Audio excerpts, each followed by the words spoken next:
Hey, so it's Corey. We're starting to walk around. We're going to talk about the house. It seems like it has lots of potential, lots of space.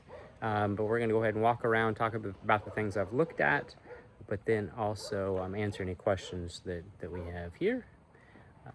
And then after you all have read through the report, if you have any questions later, just make sure to reach out and I'll try to answer the best I can. All right, flip it around. All right, so here's the house. Starting in the front, and basically has a metal roof, which metal roofs almost last forever if they're not damaged, and there's not moisture problems below. There is a ridge vent through part of it, and then soffit vents. It is a unique roof on the other side, which we'll go around when we see that. It has like what we call a shed roof, so it's a single slope roof on the other side with a wall with flashing on it. So there's a bunch of pictures in the report that show all of that. Overall, metal roofs really should be cleaned off occasionally, like with water and soap.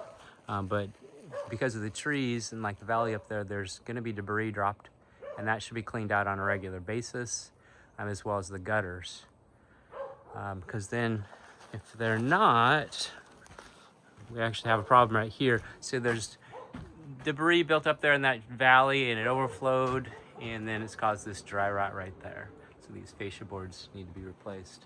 And then on the edge here, that's some moisture damage. That probably can be repaired with paint and caulk. Oop, it's coming around.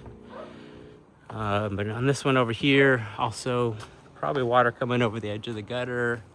More moisture damage there. So there's a few corners that have moisture damage on the fascia board that need repaired.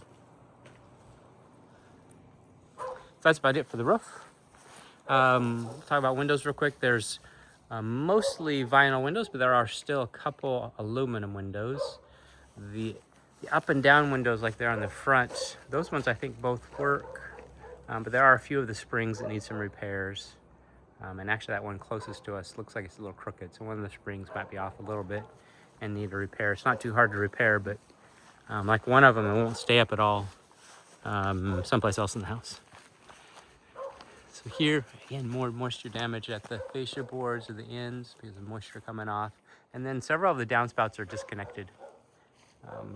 We want to make sure that moisture, rainwater is going away from the house. So that should be reconnected and make sure the water is being collected and going away. Let's talk about siding a little bit. It has stucco on the front of it with a unique fan pattern. And then it has T111 the rest. And you can see the paint's very faded, indicating that it's due to be replaced. It just gets thin. And then I'm just gonna feel this a little bit. Yes, that's okay.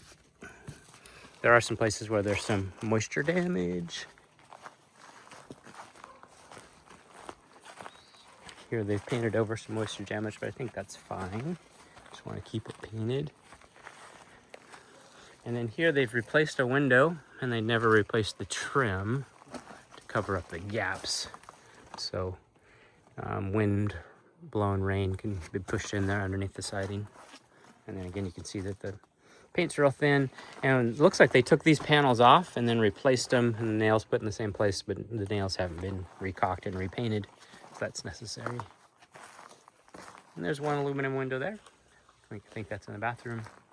More thin paint, and around the door there's trim been added that's never been painted. That's just that's just primer. Also caulking. So around the windows is a really important place to re-caulk because moisture gets in and can cause this to rot. There's actually a little bit of moisture going on there, just pop the paint, but that just needs to be scraped and repainted. Okay. Yep, missing the downspout John's showing there. And also the kick out. And there's a broken window there also, which is in the report. Okay, so we've said a few things. You guys have any questions? Good. Yeah, I'm good. Okay, good. This I actually haven't got in the report yet. There's a light missing here and some bare wires that at least need to be put in a junction box, but probably could just be just a new light put in.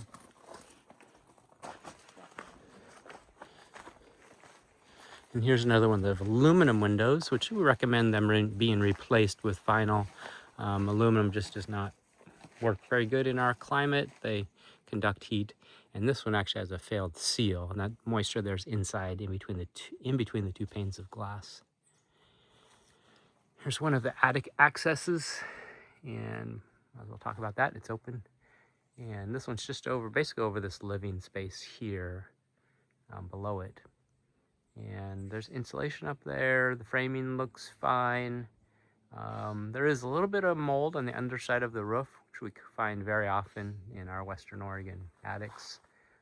But to get rid of that, you really want to have it remediated, and it's not cheap. It'll be since it's a little bit throughout it, it's not really bad, but there's a little bit throughout it. It's a few $1,000s to have it remediated correctly. Okay, and there's another attic access above the garage to look at. So coming over here, the siding, there is some moisture damage here, which basically turns into delamination and or rot. So this panel either needs to be spliced or totally replaced. Let me stop here and talk about crawl space. There's 3 crawl space accesses,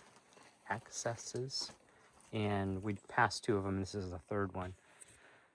Overall, it's not too bad in there, but you can see that there's some insulation down, which means animals have pulled it down or it's fallen down. Kind of makes a mess. Recommend that being pulled out.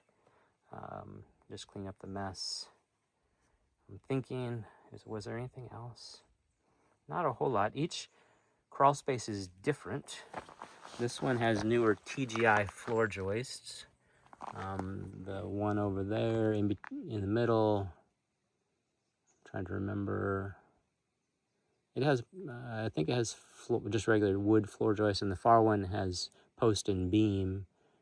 And the far one has no insulation in the floor. The middle section right here just has metal reflective barrier, which kind of works as insulation. So not all houses have floor insulation, but for this house, there's 3 different. Here you do. Like this is the most recent part. Does, because yeah. So the question was, does this look like the most recent? It does. Has a newer type of floor joist and has insulation, whereas this one has just the metal reflective barrier, and the far one has no insulation. Yeah, you can tell whenever you walk. You can hear it basically. Yeah. Yeah. Okay. Cool. More thin paint. Or missing paint.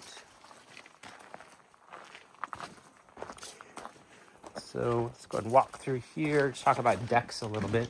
This deck has been protected and it's painted and it seems pretty solid. The other decks are not in such good condition. So like this one it's in really bad condition and almost becoming a safety hazard. And it slopes the wrong way and just needs to be removed and replaced if you're going to replace it. The one on the front is in a little better condition than this, but it is showing some deterioration. At least it's flat and solid, but the wood will need to be replaced at some point in the near future.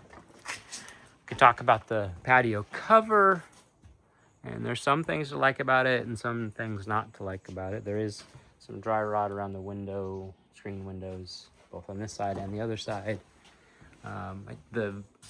Call that a ledger board that holds up the roof, and it does have lag bolts, but we'd like to see them alternating, one high and one low, and these are all just going through the middle.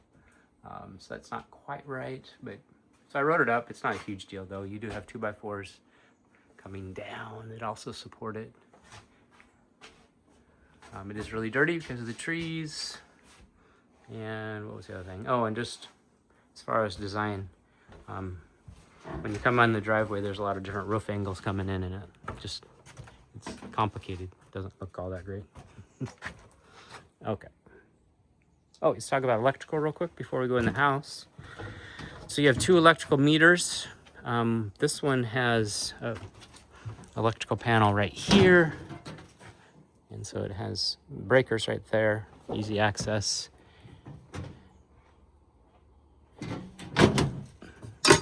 And then that one, I actually never found the electrical panel for this one. Not sure where it is, unless it's in the garage, and we really don't have very good access for that. There's an electrical panel right behind the door. It's behind the door? Oh, man. I looked all over. Oh, there's a little cubby right here. Interesting. Yeah, so this is electrical panel here. It's missing some Needs some plug fillers there. If that's dangerous, people could put their fingers in. But good, so we found that. All right, but it needs a little bit of work. A little bit of rust, just because it's older. Looks like a dryer vent. There's really not enough room for dryer though. That's interesting. And then some wires that should be covered up. All connectors should be covered up. Okay, so here we go. I'll come back to that with pictures later. Okay, can you guys think of any other questions for outside? Covered a few things. The gutters are, like I think I said, full of debris. This one's actually hanging down a little bit. Needs to be tightened up. And oh yeah, and there are a couple dead trees out there in the yard. Probably should be removed. And the septic tank access is on the far side, which there's pictures in the report of that. Okay, I'm gonna go ahead and stop this video and we'll start a new one inside. Just take a quick look at the wood deck.